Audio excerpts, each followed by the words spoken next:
Don't you just love it when someone says to you, oh, you've got to have that. It's always been done that way. Or that's just how things work. Whether it's at your job, in everyday life, or with your wedding planning, it's fucking infuriating.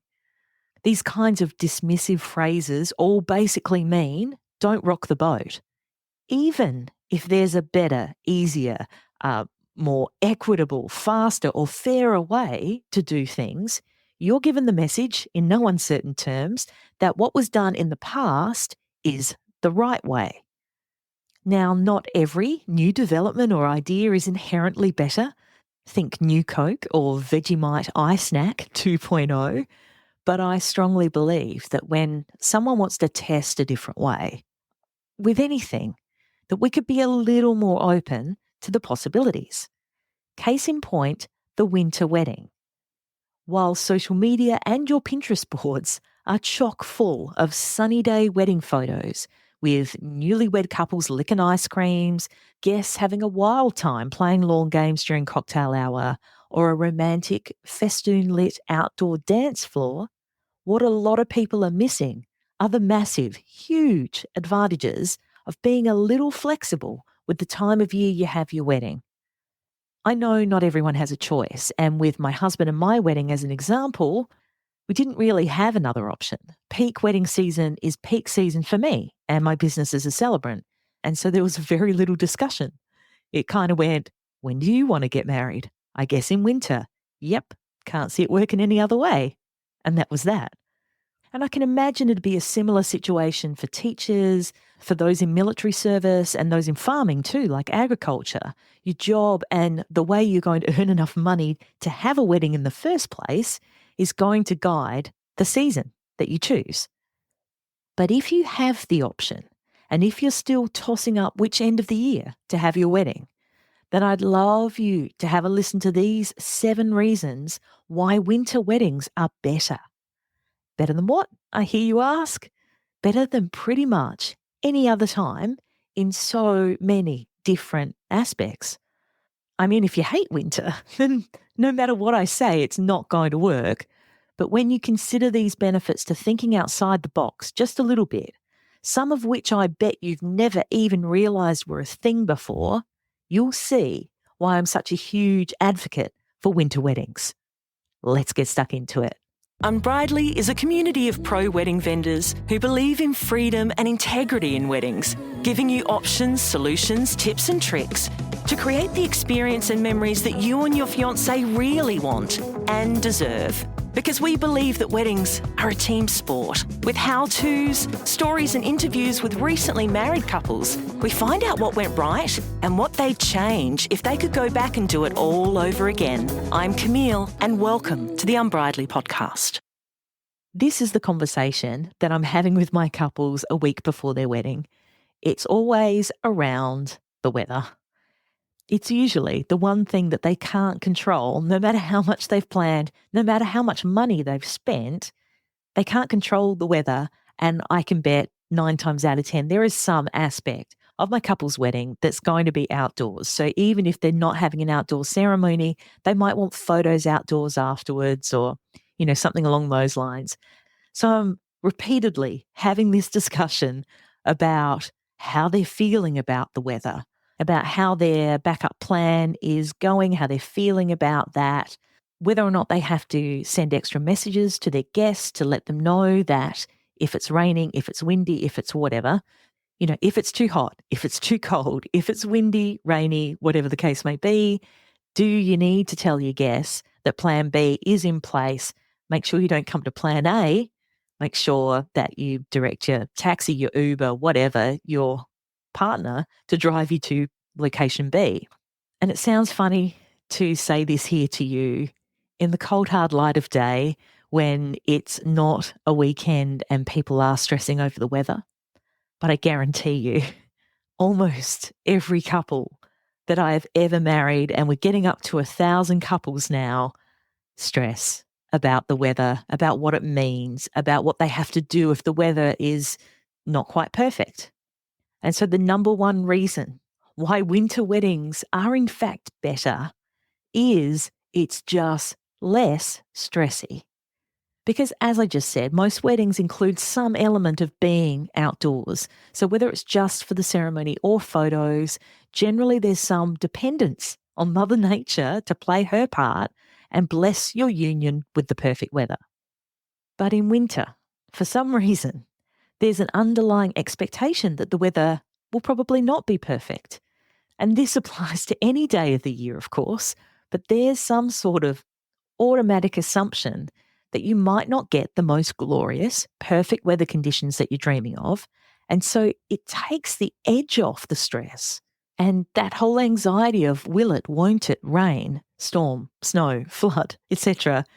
You can pretty much bet on it throwing a curveball your way. So guess what? You plan for it as a matter of course. And I know this sounds ridiculously obvious and simple, but please don't discount the upside of not having that stress on your plate. The second reason is the light for your photos is better. The shorter daylight hours that we experience around the winter solstice, so that is the shortest day of the year, which is mid-June here in Australia and New Zealand, the southern hemisphere, and it's mid-December pretty much everywhere else in the world, so the northern hemisphere. This means the sun will be at its lowest point in the sky during that time, like just before, just after the winter solstice. And when the sun is more directly overhead, it gives you those ghoul-like shadows across your face. So if you remember as a kid, if you told ghost stories, you'd have a torch or a flashlight under your chin and it gives those, really hideous shadows. And so imagine those shadows when the sun is directly above. The light in winter is not as harsh and it gives more of a diffused effect. So if you think of a flattering glow rather than a megawatt spotlight, and this is because with the sun at its lowest point in the sky during this time, it means that the sun's light has to go through a lot more particles. It has to cut through the atmosphere there. So your wedding photos are going to benefit from this improved light. It's not going to be as harsh. It gives more of a diffused effect. So having these shorter days in winter is also going to change the timing of your whole wedding day. So for winter weddings, a 2 or 3 o'clock ceremony start only has 2 or 3 hours left of sunlight in the day. And this means that the strength of the light during your ceremony at 2 or 3 o'clock, it's softer. The softer light is generally more flattering and, dare I say it, you look hotter. It also means that you want to be getting any family, wedding party, portrait photos taken pretty much straight after your ceremony to, number one, catch that best light. But the upside of this is that you're likely to be back with your loved ones earlier, as in time-wise, to actually enjoy their company and a well-earned drink or two before your reception starts. There's a great chance that you're going to be able to spend more of your pre-dinner drinks, cocktail hour, whatever you'd like to call it, time with the people you love. And reason number 3 is improved booking availability and opportunities sometimes for off-peak rates. Because the winter months are usually, but not always, considered to be the slow season for wedding bookings, as in no matter what hemisphere you're in, the majority of couples getting married are looking at those spring-summer seasons. So the off-peak, if you like, is in winter. And this could easily go in your favour if you have your heart set on a dream venue that is completely booked solid over spring-summer for sometimes, 2 or 3 years. Generally, there's more availability over winter. And also if you're on a slightly tighter budget, having an Australian winter wedding, for example, could be an excellent time to get married because you could take advantage of all the points we've mentioned here and potentially keep a few extra dollars in that back pocket or be able to upgrade packages and things like that. Depends on what your different venues and vendors have to offer. But there are some who have special packages for winter to encourage people to be a little bit bold, be a little bit brave, and have their wedding at a time that not everyone does. So it's well worth asking the question. A lot of the top vendors, so if you're thinking photographers and videographers, cake makers, hair and makeup artists, floral designers, They are booked solid across spring and summer. And having your winter off peak might give you more access to those people that might not be available at other times. Things that bore me as a grown-up: dusting, finding the best energy company deal for our family's needs, and getting stuck in traffic. And you know what else is right up there? Changing my name after I got married. In fact, just the thought of the process and how many different companies I'd need to contact to make it happen makes me feel, at best, overwhelmed, and at worst, like I really should get stuck into the dusting. It's estimated that newlyweds spend up to 8 hours of their precious time working through the name change process, with an average of 27 places that they need to contact. This is where Easy Name Change comes in. They've been around for 15 years, continually developing and improving the most comprehensive name change services, not just in Australia, but worldwide.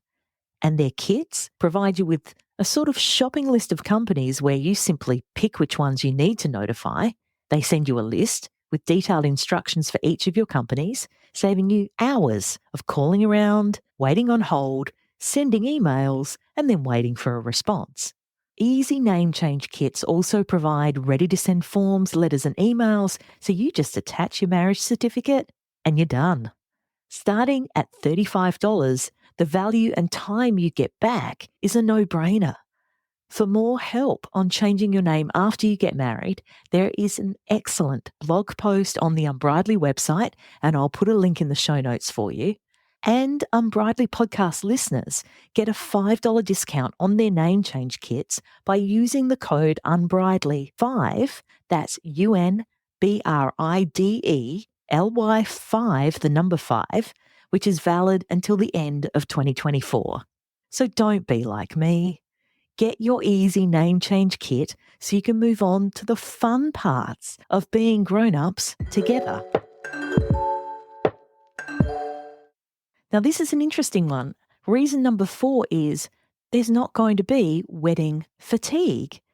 So have you ever been invited to like 2 or 3 weddings at a time, like maybe within a few months of each other, and you need to arrange transport, accommodation, you might need to be going to bridal showers, engagement parties, buying a gift, and buying an outfit so you look great, back to back to back. And it might not even be weddings. It could just be a rash of social events that you've been invited to. And this is common during summer. Of course, there are festivals, there are markets, there's sometimes travel, holidays. There is a lot more going on in spring and summer, and that is because of the weather and because people have time off over summer. Now, I know you want your guests to be excited about your wedding, and you also want to see them having a great time. And I'm not saying for a second that they won't be both of these things, but sometimes it's really nice to look forward to an event because you don't have much on, or you haven't been out in a little while to something, super special. And chances are your guests will be a little less busy when the winter months roll around. Reason number 5 is all the cozy feels, plus the great food, plus the intimacy. There is just something special about a winter wedding. And I'm not sure if it's those romantic candlelit venues or the sound of a crackling fire as it burns. It might even be the thought of hot mulled wine or a hearty meal at the end of the day. Maybe it's a combination of all of the above. Either way, you'll only get these cozy feels with a winter wedding. Think of all those winter wedding meals, especially those family platters that can be shared. Think about cheese fondue. Have a think about roasted marshmallows. Think about hot chocolate. Think about all those nourishing and warming recipes, meals, drinks that you could be offering your guests. A lot of the time in winter as well, we huddle. We tend to huddle together. It's just whether or not we're actually cold, we tend to come together, maybe talk a little bit closer to each other in groups. It's natural. We tend to huddle. And so imagine your guests chatting with each other, 3 or 4 together, Having a little tomato soup in a shot glass with a little stirrer of a toasted cheese sandwich finger. Having a little chat there, getting to know each other, being a little bit more open as well. That sort of intimacy and vibe in a winter wedding can also be encouraged by little pockets of lounge chairs together and little spaces where people can chat and congregate, maybe away from the louder music. And you can give these opportunities to your guests, which is feel good for everyone. Reason number 6, come your honeymoon time. It's summer overseas. So if your wedding planning is all but done, you might then begin to wonder, where are we going to go for our honeymoon? Well, the good news is there are plenty of options if you're thinking of an overseas getaway. So if you're having an Australian winter wedding, then most of the Northern Hemisphere is in their summer months. This could be the perfect opportunity to get away from the cold for a few weeks with your new husband, wife, spouse. You can work on your tan. You can dive into that crystal clear blue water and get a couples massage every day. Sounds like bliss to me. And reason number 7, why winter weddings are better. And I left this one last because it's probably the most obvious difference between a peak or spring summer wedding date and an off-peak or a winter one. But it's really worth considering how well you handle the hot weather. Do you really want yourself, your fiancé, your wedding party and your guests who are trying to enjoy everything that you've planned, including your venue, the food, the entertainment, let alone how incredible you're going to look in plus 40-degree heat? Here in Australia, our winters are quite mild, and so we're very lucky, and it's not unusual to have a maximum temperature of between 10 to 16 degrees Celsius. And so that's 50 to 60 Fahrenheit. So once you're wearing some sleeves, like a suit, little bolero jacket, a little faux fur stole or something, it's totally comfortable to head outdoors, at the very least for some photos for 30 minutes to an hour. And the flip side of having to put yourself and everyone else, remember, not just yourself, your wedding party, your guests, but your vendors, putting them through plus 40-degree heat. Sometimes it feels like a fight. Sometimes it feels like a real marathon that you have to get through as a vendor to try and perform to the standard that you want to, that you've promised your couples in that sort of heat. People faint. People are rushed to hospital. People have medical episodes in the heat more frequently for weddings than, with cooler weather. Things melt, things slide, people get burned. And also some of my poor couples, they don't have olive skin. They have, whiter, more blue tone skin that burns more easily in the sun. And I've had grooms and groomsmen be completely burned, and they end up with heat stroke, and they drink alcohol way too quickly, and they're like on the floor, 8 o'clock, bang, they're done. The night's over because they're so dehydrated. And I'm sure with everything you've planned, with all the money that you've paid, that you want your wedding to go as long as it possibly can and have your loved ones be healthy at the end of it as well. And so just to recap, the 7 reasons why I think winter weddings are better than pretty much any other time are: number 1, they're less stressy. Number 2, the light for photos is better, and by the nature of the shorter days, your timeline can allow you a little more time to spend with your guests. Number 3, the potential for improved booking and availability because of the off-peak timing. Number 4, you and your guests are unlikely to be suffering from a nasty bout of wedding fatigue that commonly strikes in spring and summer. Number 5, the cozy feels, comfort food, and intimacy of keeping most of your celebrations indoors.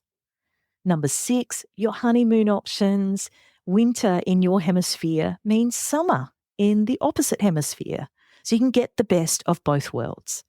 And number 7 is having weather that you're not sweating your butt off in, or that makes you feel like the human equivalent of a sweaty ham. I'd love to hear, did you decide on a winter or off-peak wedding, or are you in the process of it and wondering how to get your family and friends excited about it? 2 words: hot chocolate. Mm-mm. As always, I'd be stoked to hear from you and what you're planning. So please drop me a DM on Instagram at Unbridely, and I'll be yakking up a storm again next week. Bye for now. That about wraps it up for this episode of the Unbridely podcast. For the links and resources we mentioned, please head to the show notes. And if you love the show, please review and subscribe on the podcast platform you're on now so you don't miss out on a single episode. Thanks so much for listening. And remember, weddings are a team sport. Catch you soon.